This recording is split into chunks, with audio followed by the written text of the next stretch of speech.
جس کے بغیر کسی بھی مسلمان کا، اہل ایمان کا ایمان نہ شروع ہوتا ہے نہ مکمل ہوتا ہے۔ پھر ایک اہمیت کی خاص بات آج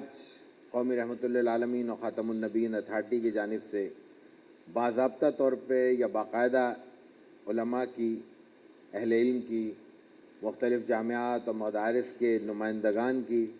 اور پھر مختلف طبقات فکر کی موجودگی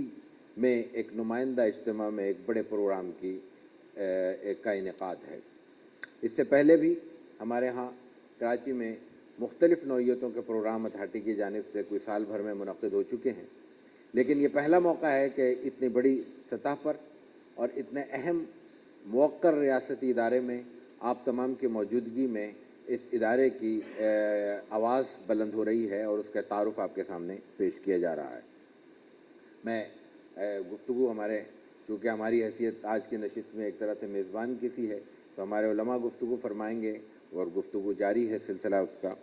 میں دو باتیں عرض کرنا چاہوں گا اور انتہائی اختصار کے ساتھ۔ پہلی بات آج کے عنوان کے حوالے سے،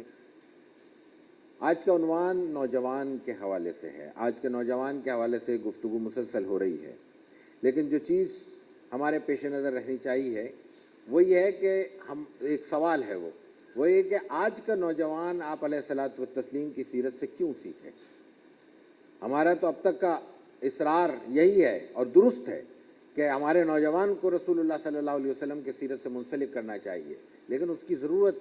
اور اس کی اہمیت جاننے کے باوجود ہمیں یہ جاننا زیادہ ضروری ہے کہ نوجوان کو رسول اللہ صلی اللہ علیہ وسلم نے اپنے عہد مبارکہ میں کیا اہمیت دی تھی۔ یہ ایک الگ عنوان ہے، بھلے یہ الگ تحقیق کا عنوان ہے۔ ہمارے اتھارٹی کے حضرات موجود ہیں، میں ان سے گزارش کروں گا کہ عہد نبوی اور نوجوان پہ الگ سے کوئی پروجیکٹ بنائے اور اس پہ کام کیا جائے، لیکن جو اہم ترین بات یہ ہے کہ رسول اللہ صلی اللہ علیہ وسلم کے پورے عہد مبارکہ میں، عہد مکی میں، عہد مدنی میں سب سے زیادہ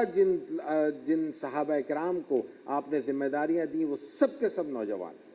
تمام کے تمام وہ لوگ ہیں شروع سے آخر تک جن کی عمریں 30 سال، 25 سال، 22 سال، 21 سال، 18 سال، 19 سال میں۔ تصور کیجئے کہ مکہ مکرمہ سے کن حالات میں آپ علیہ الصلوۃ والتسلیم کو ہجرت کرنا پڑتی ہے، کتنے شدید ترین سیاسی، معاشی اور معاشرتی حالات ہیں جن سے آپ گزر کے وہاں سے نکلتے ہیں۔ فتح مکہ ہو جاتا ہے، اللہ تعالیٰ آپ کو انتہائی ایک شان اور نبوی وقار کے ساتھ آپ کو دوبارہ لے کے آتا ہے اور آپ کتنے اعزاز و اکرام کے ساتھ تشریف لاتے ہیں۔ اب بات بھی ہے، خوشی کی بات بھی ہے اور ذمہ داری کی بات بھی ہے۔ آج ہمارے ہاں قانون کی سطح پہ، انتظام کی سطح پر، فیصلوں کی سطح پر تمام یونیورسٹیز کے لیے HEC نے سیرت طیبہ کو لازم کر دیا ہے اور الحمدللہ گریجویشن کی سطح پہ لازم کیا ہے، اور پاکستان میں خود کراچی شہر میں ایسی جامعات موجود ہیں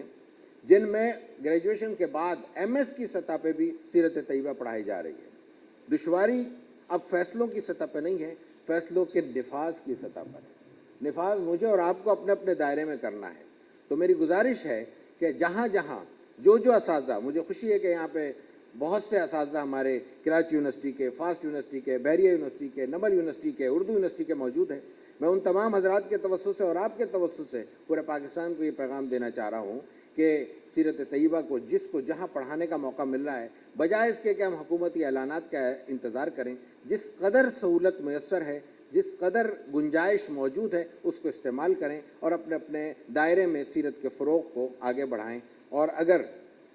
نامناسب نہ ہو تو ایک اور گزارش بھی کرنا چاہوں گا۔ ہم آج کتاب سے دور ہو رہے ہیں